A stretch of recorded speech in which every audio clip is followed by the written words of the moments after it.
Halo semua, pada video ini kita akan membahas tentang garis besar sejarah perbudakan sejak zaman purbakala hingga zaman modern. Namun, sebelum kita mulai, lebih baik kita perjelas dulu definisi yang akan kita gunakan di sini. Sebab, di dalam bahasa Sunda dan beberapa bahasa daerah lainnya, budak artinya adalah anak. Di dalam Kamus Besar Bahasa Indonesia, kita juga menemukan budak dalam arti anak. Namun, budak yang kita bahas di sini tentunya bukan budak dalam arti anak. Arti lain dari budak yang ada di KBBI adalah antek, hamba, jongos, orang gajian. Namun, tentunya budak yang kita bahas di sini juga bukan dalam arti yang luas seperti yang ada di dalam KBBI. Jika kita membaca arti perbudakan di dalam KBBI, kita juga mendapatkan dua arti. Yang pertama, perihal budak, dalam kurung hamba, segala hal mengenai budak belian. Yang kedua, sistem segolongan manusia yang dirampas kebebasan hidupnya untuk bekerja guna kepentingan golongan manusia yang lain. Jadi, ada perbedaan makna yang jauh antara budak dengan perbudakan di dalam Kamus Besar Bahasa Indonesia. Dan supaya kita tidak rancu, saya memberikan definisi budak dan perbudakan untuk video ini. Budak adalah manusia yang kebebasannya dimiliki oleh manusia yang lain. Perbudakan adalah sistem yang membuat kebebasan manusia dimiliki oleh manusia yang lain. Nah, apa bedanya antara perbudakan dengan penjajahan? Di dalam KBBI, jajah mempunyai arti pergi dan kuasai daerah, sedangkan penjajahan adalah proses, cara, perbuatan menjajah. Menjajah adalah bepergian keluar, masuk suatu daerah, dalam kurung negeri dan sebagainya, dari kota ke kota, dari desa ke desa. Selain itu, menjajah berarti menguasai dan memerintah suatu negeri, dalam kurung daerah dan sebagainya. Jadi, penjajahan adalah mempunyai hak atas suatu daerah, bukan hak atas orang-orangnya. Sedangkan, perbudakan adalah mempunyai hak atas orang-orangnya, bukan atas daerahnya. Kalau kamu membeli sebuah tempat, tanah, rumah, bangunan, atau apartemen, pada dasarnya kamu adalah tuan tanah yang menjajah wilayah itu. Kamu boleh melakukan apapun yang kamu mau di tempat milik kamu. Kamu boleh menerapkan aturan apapun di dalam tempat milik kamu. Kamu boleh menyewakan, bekerja sama, atau menjual tempat milik kamu. Kamu juga boleh membeli tempat milik orang lain yang mau menjualnya. Tidak ada yang boleh sembarangan keluar masuk atau melakukan apapun di tempat milik kamu tanpa seizin kamu. Itulah yang sebenarnya disebut dengan menjajah, memiliki dan menguasai sebuah tempat. Perbudakan juga kurang lebih sama, hanya saja bukan kepemilikan atas tempat, melainkan kepemilikan atas manusia yang lain. Sampai di sini jelas ya? Nah, pada zaman ini perbudakan sudah dihapus di seluruh dunia berdasarkan hukum. Perbudakan bahkan dianggap sebagai kejahatan, pelanggaran hak asasi manusia. Tetapi, realitanya masih ada yang melakukannya secara tersembunyi.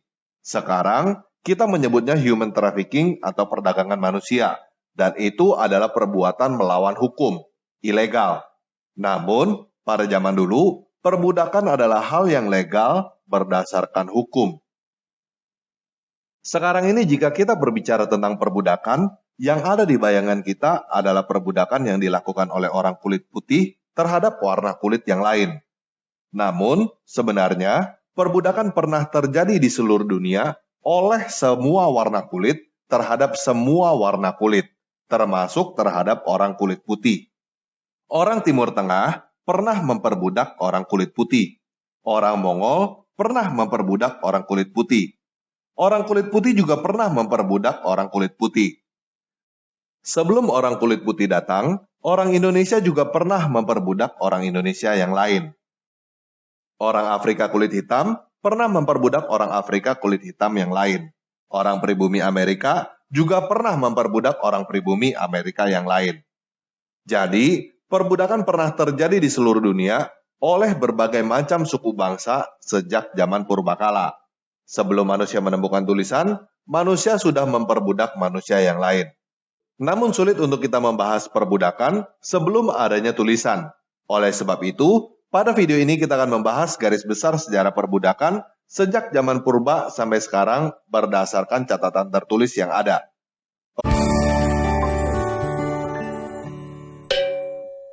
Nah, pertama kita bahas dulu bagaimana proses seseorang bisa menjadi budak. Seseorang bisa menjadi budak biasanya terjadi karena 3 hal, yaitu karena ekonomi, karena melanggar hukum, atau karena kalah perang. Karena ekonomi biasanya karena hutang, atau karena keadaan ekonominya memang sulit, sehingga orang itu mau melakukan apapun yang penting bisa makan. Ada juga yang menggunakan obat terlarang, sehingga korbannya kecanduan dan mau melakukan apapun demi mendapatkan obat tersebut. Karena melanggar hukum terjadi pada zaman dulu, ketika perbudakan belum dilarang di dunia. Contohnya, seperti yang saya katakan di video tentang sejarah Kristen di China, pada tahun 1821, Raja Taokong melarang penyebaran Kristen kepada orang Han dan orang Manchu. Orang-orang yang menyatakan diri sebagai Kristen dijadikan budak di Xinjiang.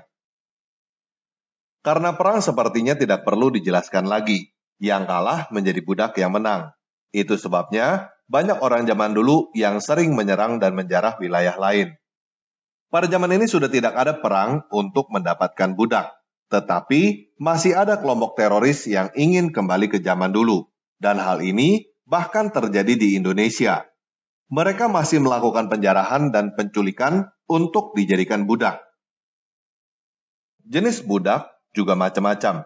Ada yang untuk melakukan kerja paksa, ada yang dijadikan tentara, ada yang dijadikan pekerja rumah tangga, sampai ada yang dijadikan pelampiasan nafsu seks. Bedanya budak dengan orang merdeka adalah mereka tidak boleh menolak dan biasanya tidak diberi upah. Salah satu undang-undang tertua dan masih lengkap yang terdapat aturan tentang perbudakan adalah Undang-Undang Urnamu yang ditulis sekitar tahun 2100 sebelum Masehi, sekitar zaman Abraham. Pencatatan pertama tentang kata budak di dalam Alkitab juga ada pada zaman Abraham, tepatnya di dalam Kejadian 12 ayat 16. Tetapi, hal ini bukan berarti tidak ada perbudakan sebelum Abraham. Di dalam Undang-Undang Urnamu yang masih dapat dibaca mengenai budak dikatakan, jika seorang budak menikahi seorang budak dan budak itu dibebaskan, dia tidak meninggalkan rumah. Jika seorang budak menikah dengan orang merdeka, dia harus menyerahkan anak sulungnya kepada pemiliknya. Dari sini, kita bisa melihat bahwa pada zaman itu, budak bisa menikah dan bisa dibebaskan. Pada butir yang lain dikatakan, jika seorang lelaki melakukan pemaksaan dan menghilangkan keperawanan budak perempuan orang lain, maka dia harus membayar 5 shekel perak. Jika seorang budak kabur dari batas kota dan seseorang mengembalikan dia, maka si pemilik harus membayar 2 shekel kepada orang yang mengembalikannya. Jika seorang budak perempuan membandingkan dirinya dengan nyonyanya, mengatakan hal yang tidak sopan terhadap dia, mulutnya harus digosok dengan 1 liter garam. Selain itu, ada juga butir yang mengatur tentang membayar orang lain dengan menggunakan budak. Jadi, perlakuan terhadap budak pada peradaban purba mirip dengan peradaban-peradaban selanjutnya. Budak adalah properti, bisa diperdagangkan dan diperlakukan sedemikian rupa. Selanjutnya di Undang-Undang Esnuna dan Lipit Istar yang diperkirakan ditulis pada abad ke-20 dan 19, terdapat aturan mengenai budak yang kabur, mencuri budak, membebaskan budak, dan menikahi budak. Anak dari budak perempuan yang diakui sebagai anak pemiliknya tidak mempunyai hak yang sama dengan anak dari perempuan merdeka. Kita yang baca Alkitab bisa melihat penerapan hukum ini dari cerita Ishak dan Ismail. Ishak adalah anak Abraham dari Sarah yang merupakan nyonya atau perempuan merdeka, sedangkan Ismail adalah anak Abraham dari Hagar yang merupakan budak. Dari cerita itu kita tahu bahwa Hagar dan Ismail diusir oleh Abraham atas permintaan Sarah tanpa diberikan warisan. Kita bisa berkata bahwa itu adalah keputusan yang kejam dan tidak adil. Tetapi itulah kenyataan tentang perbudakan yang terjadi sejak zaman dulu. Perbudakan memang kejam dan tidak adil. Itu sebabnya perbudakan harus dihapuskan. Di dalam cerita Ishak dan Ismail, kita juga bisa berkata bahwa Hagar dan Ismail diusir oleh Sarah berarti dijadikan orang merdeka oleh Sarah. Di dalam Undang-Undang Hammurabi yang diperkirakan ditulis pada abad ke-18 dan Undang-Undang Nesilim yang diperkirakan ditulis pada abad ke-16 juga terdapat peraturan tentang budak. Secara garis besar, tidak ada perbedaan yang berarti dengan undang-undang yang sebelumnya. Namun, ada penambahan tentang beberapa hal yang lain. Di dalam Undang-Undang Hammurabi ditulis tentang harga dan hukuman bagi budak.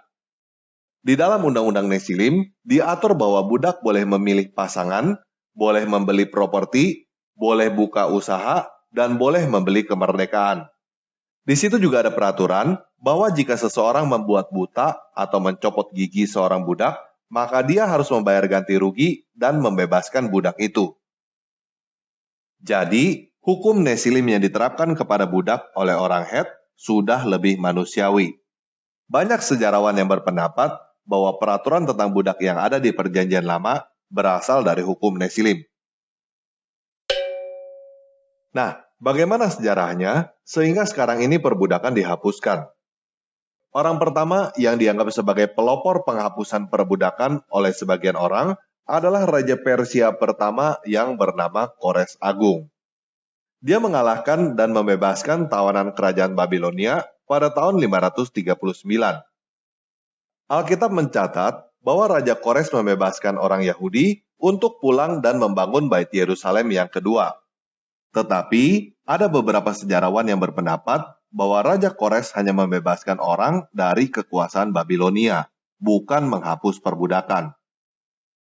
Orang pertama yang tercatat benar-benar menghapus perbudakan adalah seorang raja bernama Wang Mang yang memerintah di China pada tahun 9 sampai 23 Masehi. Selain menghapus perbudakan, dia juga membuat program pengembalian tanah kepada rakyat. Tetapi, banyak orang, terutama para pemilik budak, yang tidak setuju dengan penghapusan perbudakan. Sehingga, pada tahun 23 Masehi, Raja Wang Mang dibunuh dan perbudakan kembali berjalan di China. 1000 tahun kemudian, pada abad ke-11, seorang uskup bernama Wulfstan dari Worcester, Inggris, berjuang menentang perdagangan budak. Dia membuat Raja Inggris yang bernama William Sang Penakluk mulai memperkenalkan hukum yang mencegah perdagangan budak. Dan pada saat yang bersamaan, praktek mempekerjakan orang tanpa dibayar juga mulai menurun di Inggris. Pada tahun 1102, sebuah konsili gereja di London yang dipimpin oleh Anne Semul mengeluarkan dekret. Setelah ini, jangan ada yang berani melakukan bisnis menjual manusia seperti binatang yang terkenal dan lazim di Inggris. Konsili ini tidak punya kekuatan hukum, namun memulai sebuah gerakan kecaman moral yang mengakibatkan keengganan masyarakat untuk memperlakukan manusia lain seperti binatang. Di antara tahun 1220 sampai 1235, Kerajaan Romawi Suci mengeluarkan Sachsenspiegel yang isinya mengecam perbudakan, karena hal itu adalah pelanggaran atas keserupaan manusia dengan Allah. Buat teman-teman yang belum tahu tentang keserupaan manusia dengan Allah, hal ini berdasarkan Taurat. Di dalam Kejadian 1 ayat 26 sampai 27 dikatakan, "Berfirmanlah Allah, baiklah kita menjadikan manusia menurut gambar dan rupa kita, supaya mereka berkuasa atas ikan-ikan di laut dan burung-burung di udara, dan atas ternak, dan atas seluruh bumi, dan atas segala binatang melata yang merayap di bumi." Maka Allah menciptakan manusia itu menurut gambarnya. Menurut gambar Allah diciptakannya dia, laki-laki dan perempuan diciptakannya mereka. Pada tahun 1256, sebuah komunitas di Bologna, Italia, mengeluarkan Liber Paradisus sebagai proklamasi untuk menghapus perbudakan dan supaya semua budak dibebaskan. Pada tahun 1315, Raja Louis ke-10 dari Prancis mengeluarkan dekret yang menghapus perbudakan dan menyatakan bahwa Prancis melambangkan kebebasan. Semua budak yang menginjakan kaki di Prancis harus dibebaskan. Swedia mengikuti Prancis pada tahun 1335. Pada tahun 1368, Raja Hongwu dari dinasti Ming di China menghapus semua bentuk perbudakan. Nah, sampai di sini saya mau mengingatkan beberapa hal. Pertama, yang sedang kita bicarakan adalah tentang perbudakan, bukan penjajahan. Jadi, teman-teman jangan bertanya, kok buktinya si ini atau si itu menjajah? Karena penjajahan dengan perbudakan itu berbeda. Kalau teman-teman masih bingung apa bedanya penjajahan dengan perbudakan, silakan nonton ulang penjelasan saya di awal video ini. Yang kedua, walaupun para raja itu sudah mengeluarkan peraturan untuk menghapus perbudakan, tetapi pelaksanaannya tidak semudah itu. Banyak orang yang melanggar, melawan, dan mencoba membatalkan peraturan itu. Sebagai contoh adalah Raja Wang Mang yang tadi sudah kita bahas. Dia adalah raja, tetapi dia yang adalah raja aja dibunuh karena menghapus perbudakan. Jadi, teman-teman jangan bertanya, kok buktinya di sini atau di situ masih terjadi perbudakan? Karena yang kita bahas sekarang adalah undang-undang yang dikeluarkan. Supaya teman-teman lebih paham, saya mau memberikan ilustrasi pencurian di Indonesia. Sekarang ini, pencurian dilarang di Indonesia. Ada undang-undangnya. Tetapi, itu bukan berarti tidak ada pencuri di Indonesia. Justru karena ada banyak pencuri di Indonesia, maka Indonesia mengeluarkan peraturan yang melarang pencurian. Kamu tidak akan berkata bahwa Indonesia munafik karena ada undang-undang anti pencurian, tetapi banyak orang Indonesia yang mencuri, kan? Jadi, kamu juga jangan berkata bahwa negara ini atau negara itu munafik karena negara itu mengeluarkan undang-undang anti perbudakan, tetapi ada banyak orang dari negara itu yang memperbudak. Paham ya? Kalau belum paham, silakan ulangi apa yang barusan saya jelaskan. Pada tahun 1441, budak pertama dari Afrika dibawa masuk ke Portugis. Portugis bukan negara pertama yang punya budak atau yang memperdagangkan budak. Tetapi Portugis adalah negara pertama yang membeli budak dari Afrika dan menjualnya ke Atlantik. Sedangkan pada tahun 1477, Ratu Isabella pertama dari Castile melarang perbudakan di daerah taklukan. Pada tahun 1512, Kerajaan Spanyol mengeluarkan hukum Burgos yang melarang penganiayaan terhadap penduduk pribumi Amerika. Pada tahun 1537, Paus Paulus III mengeluarkan Papal Sublimis Deus yang melarang perbudakan penduduk pribumi di Amerika dan di daerah baru lainnya. Ini adalah pertama kalinya Paus mengeluarkan larangan untuk memperbudak orang yang non-Kristen. Pada tahun 1570, Raja Sebastian dari Portugis melarang perbudakan terhadap pribumi Amerika atas saran dari Jesuit. Pada tahun 1588, Lituania menghapus perbudakan. Pada tahun 1590, Toyotomi Hideyoshi dari Jepang menghapus perbudakan kecuali hukuman untuk penjahat. Pada tahun 1595, Portugis melarang perdagangan budak dari China. Pada tahun 1624, Portugis melarang orang China diperbudak. Pada tahun 1677, Raja Hindu yang bernama Shivaji pertama dari Kerajaan Maratha melarang, membebaskan, dan menghentikan perdagangan budak di India. Pada tahun 1688 di Pennsylvania, Francis Daniel Pastorius bersama kelompok Kristen Protestan yang bernama Religious Society of France menggalang petisi Germantown Quaker yang menentang perbudakan terhadap orang Afrika di 13 daerah koloni Inggris. Pada tahun 1703, Kerajaan Ottoman baru mulai menghentikan pajak darah atau devshirme yang mengambil paksa anak-anak Kristen Eropa untuk diislamisasi dan dijadikan tentara. Pada tahun 1723, Raja Yongzheng dari Kerajaan Qing berusaha untuk membebaskan semua budak dan melakukan pemerataan sosial. Pada tahun 1772, 14.000 budak terakhir di Inggris dibebaskan, bersamaan dengan keputusan bahwa tidak ada perbudakan di Inggris dan Wales. Pada tanggal 4 Juli 1776, Amerika merdeka. Pada abad ke-19, semakin banyak negara yang ikut dalam penghapusan perbudakan. Pada tahun 1806, Thomas Jefferson dari Amerika mengusulkan untuk menyatakan bahwa perdagangan budak internasional adalah kejahatan. Pada tahun 1807, perdagangan budak dilarang di seluruh daerah koloni Inggris. Orang yang kedapatan menjual budak didenda 120 pound sterling per budak dan dibentuk pasukan khusus untuk melawan perdagangan budak. Pembebasan budak oleh Inggris secara besar-besaran terjadi pada tahun 1833. Pada tahun 1814, Belanda menghapus perbudakan. Pada tahun 1815, terjadi kesepakatan untuk melawan perdagangan budak di Kongres Vienna yang dihadiri oleh Inggris, Portugis, Swedia, Prancis, Austria, Rusia, Spanyol, dan Prusia. Pada tahun 1847, Ottoman mulai ikut menghapus perdagangan budak dari Afrika. Pada tahun 1863, Abraham Lincoln mengeluarkan proklamasi emansipasi yang memerdekakan semua budak di daerah yang dikuasai oleh konfederasi.